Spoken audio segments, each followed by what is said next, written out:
I'm going to set that down while I talk because it's really heavy. So first off, let me just say that it's a real honor to get this award. It's an incredibly humbling experience, both because of the namesake of the award and also because of the previous award winners. When all those pictures were up there earlier, I thought, I don't know why I belong in this group, but I'm certainly happy to receive the award.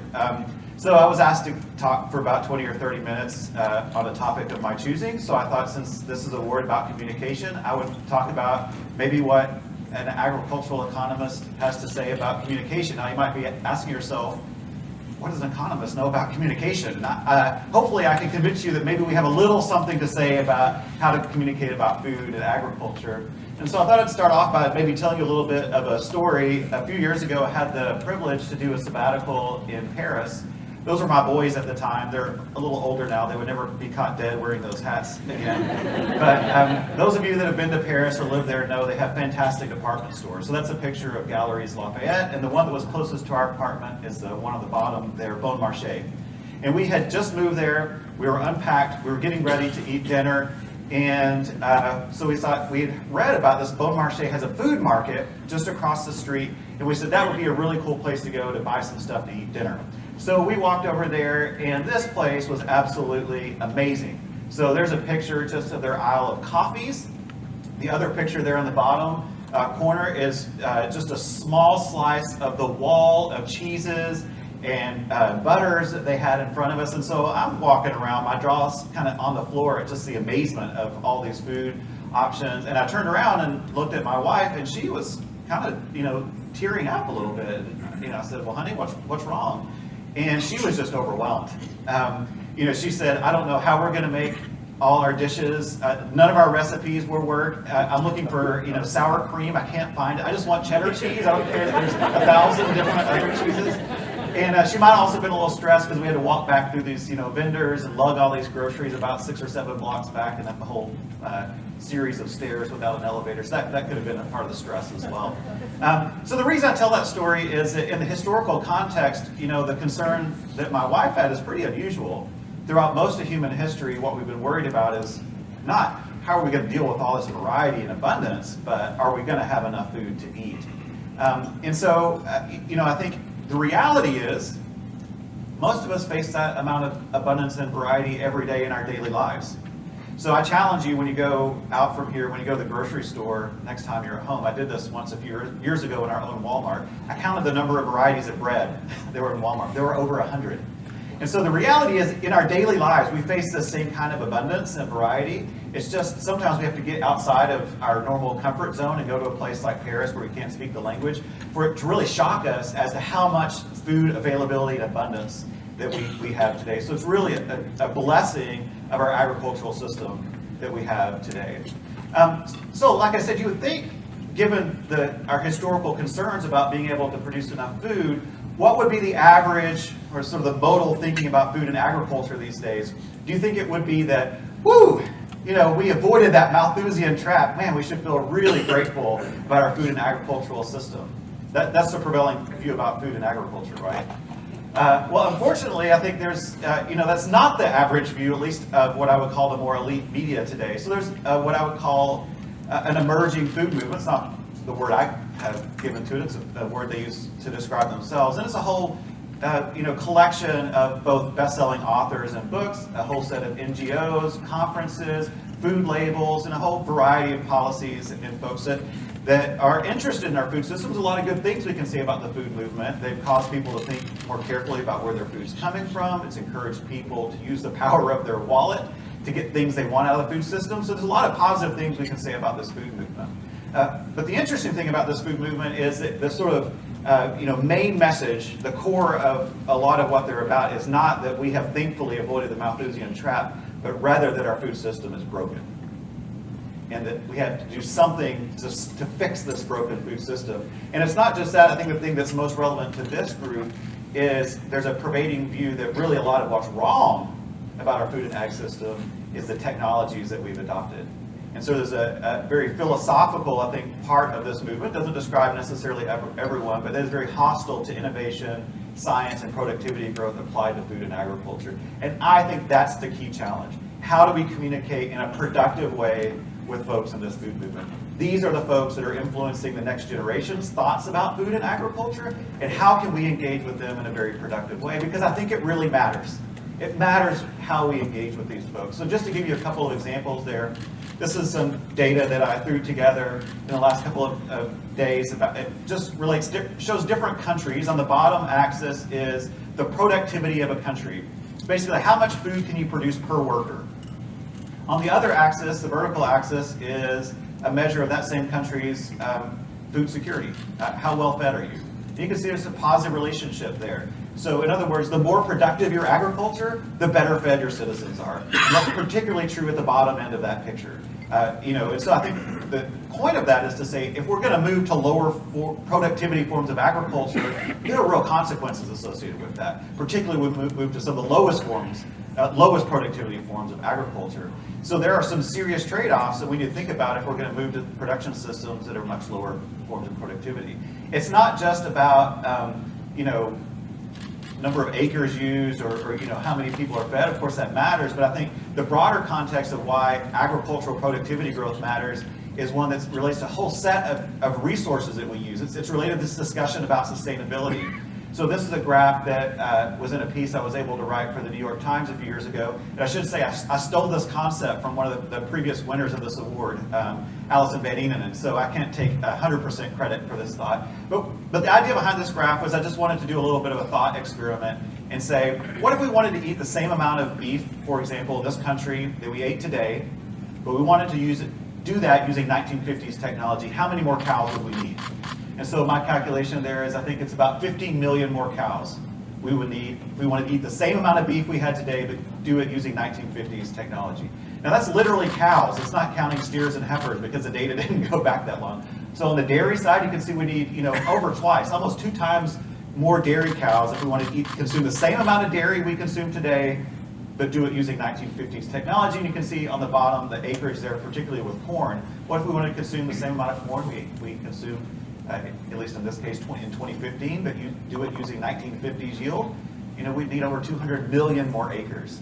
So think about all the environmental consequences of that 200 million more acres, 200 million more acres, and all the additional inputs we would need to do that. So productivity growth is more than it's about feeding people, but it's also about saving our resources and enhancing sustainability. And I think again this matters because when people think about how we address our major food challenges, whether it's feeding a growing world population or whether it's improving sustainability, the average person does not probably have the same thoughts as the people in this room. So I've done hundreds of surveys over the last 10 years or so. One of the questions I put on a survey a while back was first to ask people, what do you think is the most pressing problem in food and agriculture? People could write down anything they wanted to. But then I asked this question. Okay, given that problem, what do you think is the most effective way of solving that problem? And I forced people into one of 2 camps, either use science, technology, and innovation, or more local, more natural, less science and technology. You can see the outcome there. Probably one of the most depressing results I've ever created. And I will say, in fairness, it doesn't have to be either or. We can have some trade-offs between those. But when forced, I think this tells you something about people's thinking about food and agriculture. So with that as a backdrop, and I think as sort of a motivation for why communication matters, I wanted to briefly address sort of what I see as 3 key challenges for those of us in this room in thinking about effectively communicating with the general public. One way to think about this too, as I have up here, is what are the main economic drivers or headwinds that's going to cause us some challenges in effectively communicating the benefits of agricultural productivity growth. One of my premises here, I think, to start off is it matters who we're talking about here. So I talked about the food movement, and when we talk about communication, we need to think about what are the preferences and attitudes of those people most likely to influence what other people think about food and agriculture. And I think it's certainly true that communication is much more diverse these days. It's not a monolithic, if it ever was a monolithic sort of enterprise. Certainly it's much more fragmented today. But that being said, I think we could generally say that those folks that have more influence on agricultural communication are those with the ability and access to political power, media outlets, Hollywood, and those tend to be people that are higher income, often tend to be younger, And these are the same folks you'll see often that are heavily involved in the food movement. So I think when we think about challenges of communicating about food and ag technology, we need to think about what are the challenges that folks that are slightly higher income, maybe a little younger, have access to those folks that can affect food policy. What are they thinking and how can we communicate with them? So the first key challenge, I think, is one that many of you in this room I know have probably thought about and talked about, but that is there is a divergence and a growing divergence between urban eaters and rural growers. And I think that's a real challenge in thinking about how we communicate. So this is data that I know many of you are familiar with, but before about the 1940s in this country, we had between 6 and 7 million farms. Then after the Second World War, there was a precipitous decline in the number of farms until about the 1980s. It's been fairly steady at about 2 million farms in this country. Of course, the number of people in the country has grown at the same time, so the number of farms per person has fallen dramatically over time. So today we have about 2 million farms in this country according to the USDA, but I think that's a little bit of a misnomer because the USDA will count you as a farm if you have more than $1,000 in gross sales. In other words, if you sold 1 cow, you're a farmer. And so really if we want to talk about who is it that's really producing the bulk of the food in this country, at least in 2012, some of the USDA data suggests that only about 7.5% of the farms produce 80% of the value of ag output. So to put that on a number basis, it's less than 160,000 farms are producing 80% of the value of ag output. First of all, it's an incredible story about productivity growth that we can get so much food using so few people. But it also, I think, really stresses the challenge of, that there's so few people. This 160, how is it that the average food consumer in Des Moines or Chicago or LA or whatever is going to know anything about the sort of experiences of these 160,000 folks? I think that is a real key and growing challenge. So to really illustrate that, I think a little bit in terms of what it means in terms of communication, I put a picture of California up here. This is there was a ballot initiative in California a few years ago, and folks voted on this ballot initiative. Hopefully the slide will pop back up there. And I shaded in the different counties in terms of how they voted on this ballot initiative. And what you can see is a really sort of urban-rural divide. So you've got the coastal counties that voted in one way. You got the agricultural counties sort of in the Central Valley. And then you have, over near Lake Tahoe again, where they, voted in a very different way. So my question to you is, what ballot initiative was this, do you think, in California? So actually it was a vote on same-sex marriage in 2008. The reason I show you this is to say, so on your left-hand side of the screen, same-sex marriage. On the right-hand side is a vote on Prop 37, which was mandatory GMO labeling. Now, it's not a perfect corollary in terms of which counties voted in favor or against, but you can see it's pretty darn similar. And in fact, if I go in and look at each county and say what percentage of the people in this county voted in favor of mandatory labeling for GMOs, and then correlate that with what percentage of that county voted in favor of banning same-sex marriage, there's the line for you. It's almost a one-to-one relationship. So over 70% of the variation in a county's voting on GMO labeling can be, in 2012, can be explained by the vote on same-sex marriage in 2008. Now you might be asking, what in the world does this have to do with anything? Well, the answer is, given that correlation, do you think the vote on GMO labeling was about the science of GMOs? No, probably not. And in fact, what this tells you, if anything, is that there's something deeper, something more fundamental that's driving probably votes on both of these things at the same time. And I would argue probably a big part of that is that whole set of values that tend to be urban versus rural. And I think the key issue here, and I'll return to sort of the take-homes of some of these points, is that if we want to communicate with the folks in those counties that are in the more urban parts of those, it's not really often a conversation about the science, but it's a conversation about the values of what matters. And I think those sort of graphs help drive that home.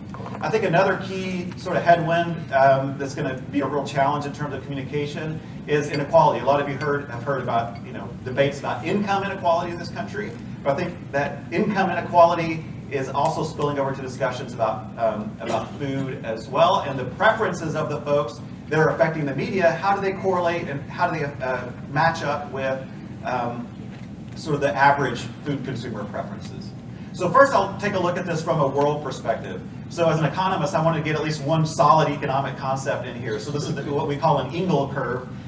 So going back to the late 1800s, this is a concept that's probably, if economics has a law, this is probably one of them that suggests the richer a country becomes, the lower the share of income that country will spend on food. And that's what that graph shows. Actually, some very recent data there. So you got countries like the U.S. we're spending less than 10% of our income on food. You go over on the other side of the axis, much poorer countries spending 40, 50, even 60% of their income on food. Now, why does that matter? Well, I would say it matters because the folks on the richer end of that spectrum are often the ones setting the framework for thinking about food policy issues. They're also, often the ones influencing media discussions about what's important in food and ag. So if we want to think about, the drivers of agricultural communication, we have folks on one end of the spectrum that are driving the conversation that might have very different sets of preferences than folks on the other end. That same set of data was really interesting. This was an academic paper. I didn't write it, but I can mess with their data too. They divided countries into the top quarter of income and the bottom quarter of income. And they created that Engel curve. But the other thing they did is look at what people are eating in those different income countries.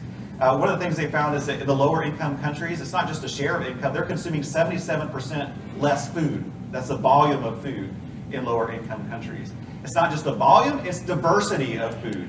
So richer, more wealthy countries, the diversity of their diets are about 3.5 times more diverse than folks in lower income countries. So diversity of diet really matters because that's a key metric of the nutrition in people's diets. Not only that, but all kinds of measures of quality. Quality in richer countries' diets is just much higher. So I think that matters because it's harder for people in richer countries to relate and understand the challenges that are going on elsewhere. This is the same Engel curve, but instead of across the world, this is inside the United States, according to some of the data I have. And I have 3 lines: food at home, food away from home, and combined. And you can see a similar phenomenon in the United States that, if you're a relatively high income earner above 100,000, you're spending 10% of your income or less. But if you're at the lower end of that spectrum, you may be spending 30-40% of your income on food. But largely, I'm going to argue it's the people on the right hand side of that screen that are affecting and driving our thoughts and communications about food and ag. One way to think about this too is take that same income. This is not a perfect measure of quality, but if I just calculate what percentage of your food budget is spent away from home versus home, you see it's almost like a linear relationship. The more income you have, the more you eat away from home. Makes perfect sense, right? If you can get somebody to cook and clean for you, you're going to do it, probably. But very much related to income, again. So why does this matter? I think it matters because those folks at the higher income level are the folks, again, with better access to the politics, better capability to communicate in our media, and they have a very different set of preferences. So I've been doing this series of surveys over the last 4 or 5 years. And one of the things I do in that survey is ask people a question about what they think is most important when you buy food. I call this a set of food values. And I give them a list of about 12 values. When I ask people questions like this, I like to force people to make trade-offs. You can't tell me everything is important. You got to make some choices. So what I ask people to do is, which of these items are your most important? And put them in one box. Which of these items are least important when you buy food? And I create a little scale between plus 100 and minus 100. Plus 100 would mean everybody said that issue was most important. Minus 100 would say everybody said that issue was least important. And so this is a graph that combines, there's over 50,000 data points behind this graph here over the years. And this is a fairly typical result. What things are most important on average to food consumers? It's taste, it's price, safety, nutrition, and taste. Month in and month out, those are the things that people say are most important when they buy food. Things in the middle are things like appearance, naturalness, animal welfare. And then at the bottom, we have things like origin, fairness, and novelty. Now, it's not saying that the environment's sort of on the bottom too. It's not saying that people don't think environment is important. They're just saying relative to these other things, it doesn't go higher on the list. Okay, so instead of just looking at this on average, I'm going to look at it across consumers in terms of how their income varies. So these would be those food values that become more valuable to a consumer as they become wealthier. So what you can see here is, what are the food values of the relatively rich? They're going to value things more like nutrition, naturalness, environment. I don't think I have the environment graph up here. Things like novelty and origin are much more important to people that are relatively well off. Now, what about the opposite? What are the food values of the poor that are more important to people that have relatively low incomes? The big one there, of course, is how important is the price you pay for food. That change, it might be hard to see on the scale there. That is an enormous change. So that's a plus 100 to a minus 100 scale. So you can get a difference there of about 40 percentage points. So this is an enormous change. So I created this result, and I put it out on Twitter a few weeks ago, and I would say the average response to that graph was, well, duh, of course low-income consumers care more about food prices. And yeah, maybe that intuitively is true, but the magnitude is enormous. And it's not just the magnitude, I think it's the implication of what that means in terms of who's driving the discussion about what's important when we talk about food and ag. So I'll get back to, I think, the last implication there. So I think the last sort of headwind I think that's really important, that's going to be a challenge for us, is diverging population trends.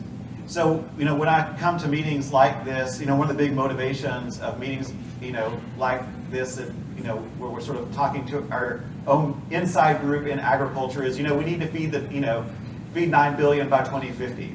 We're going to have an extra billion people show up in the next 25 years. What are we going to do that? We need to produce more. And these are just some screenshots I took off the internet. So this is, I would say, the typical agricultural communication that we have with the general public. Now, before I get myself in trouble, let me say I think that is true. We do need to increase productivity growth to feed the extra billion people that are going to show up. But my question is not whether it's true. My question is that a persuasive argument with these people that have a strong influence on the way that the public thinks about food and agriculture? And I'm going to say it probably doesn't.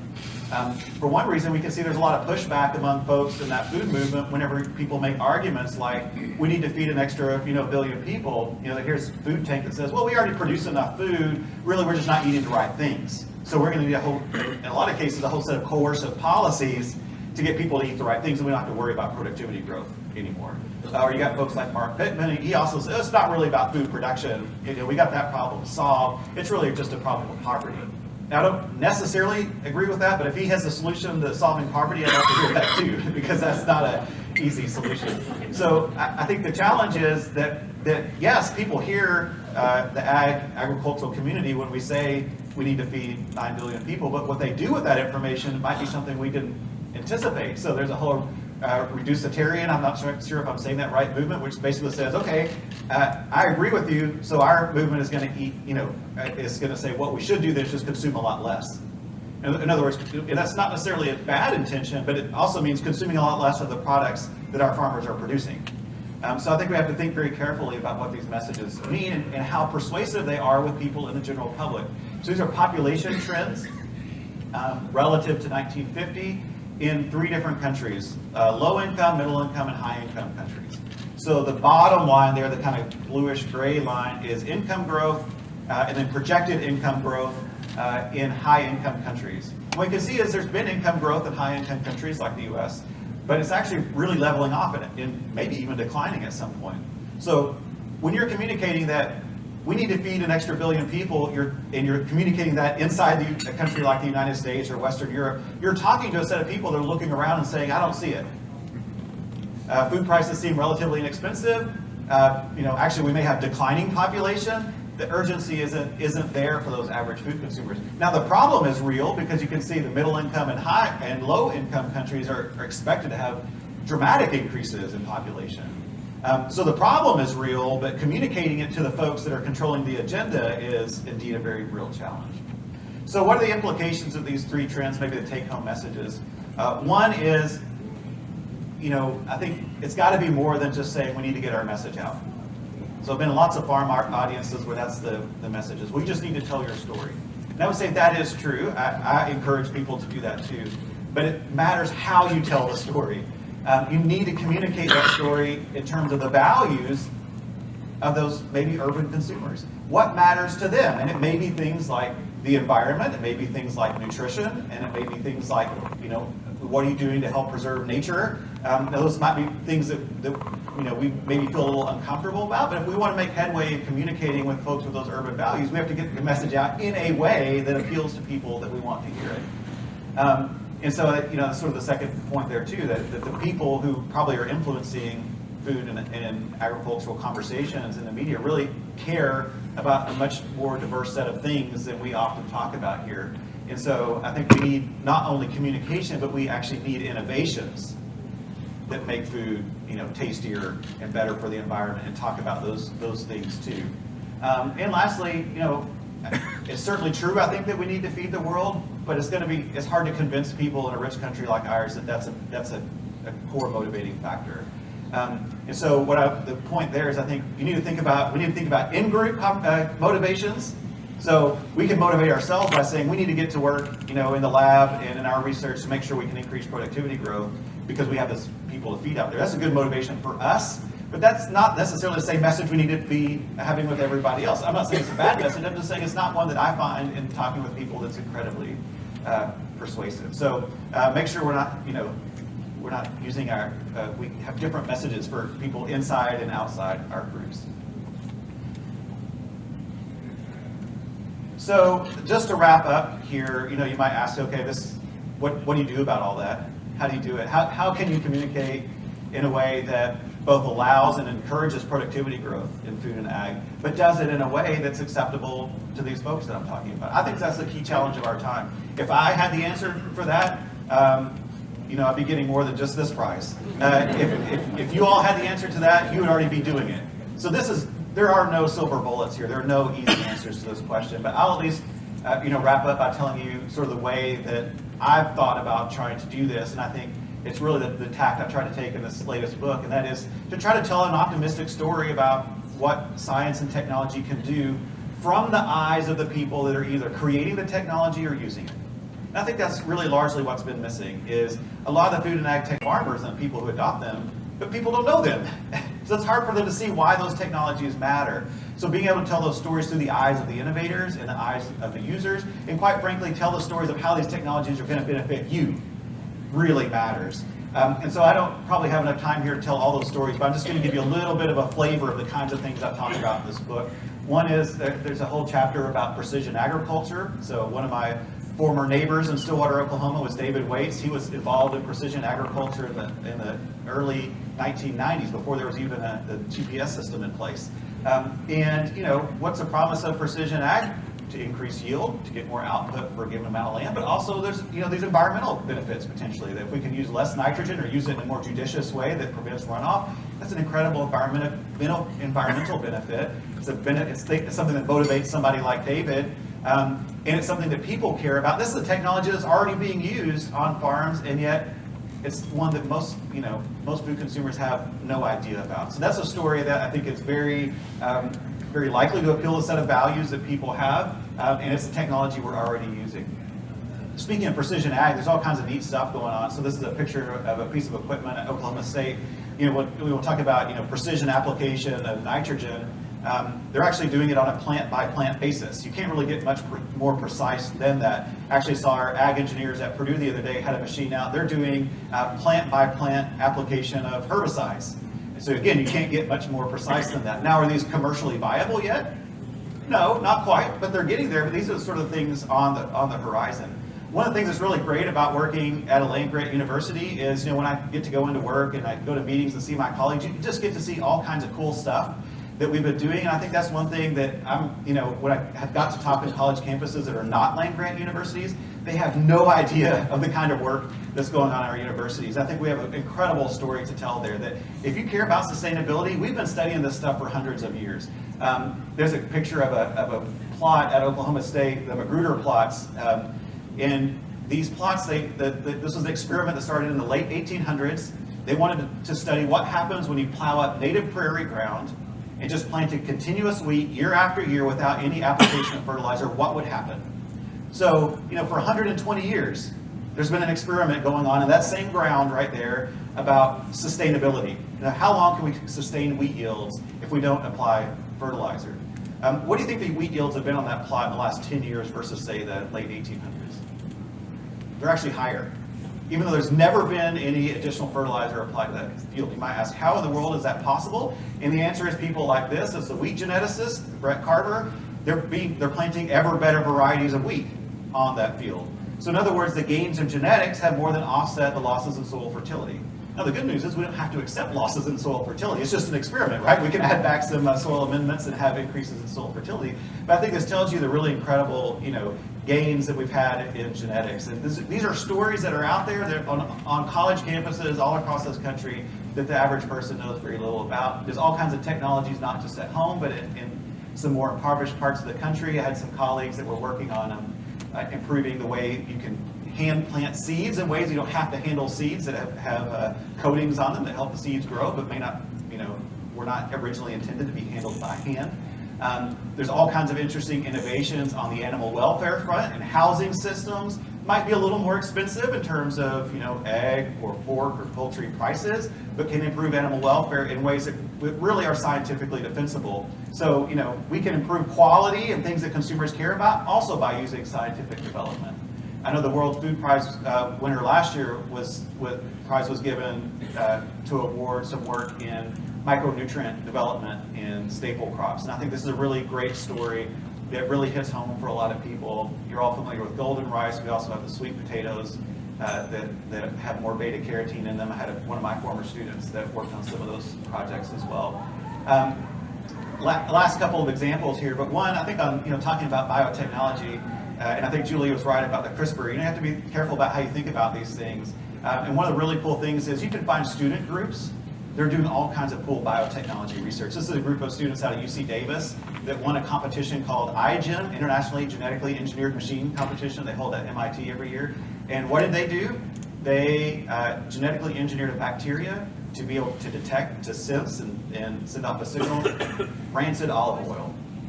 Why does that matter? Of course, because California is trying to grow more olives to compete with Europe. One of the things they were telling me about, was they did a little taste test in California there, where they had food consumers come in, they had them taste rancid olive oil, and you've been on a ship from Europe for several months, and then fresh olive oil. And they said, which of these two do you prefer? What do you think most people picked?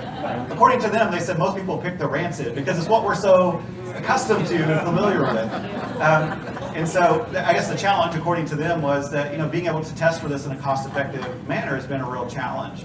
And so by using science and innovation, and it's really hard to vilify a bunch of college kids that are just trying to learn and trying to improve the agriculture around where they live. But this is the kind of stuff that people are working on. And then of course we have a whole set of innovations that are going to hit our kitchen one day, and that could be anything from 3D food printers to lab-grown meat. And one day we may even have some robotic arms that are cooking and preparing our meals. So if you if you wanted Martha Stewart or I don't know, your favorite celebrity chef to cook a meal in your house, one day you may have their exact hand movements that are performing in your kitchen for you.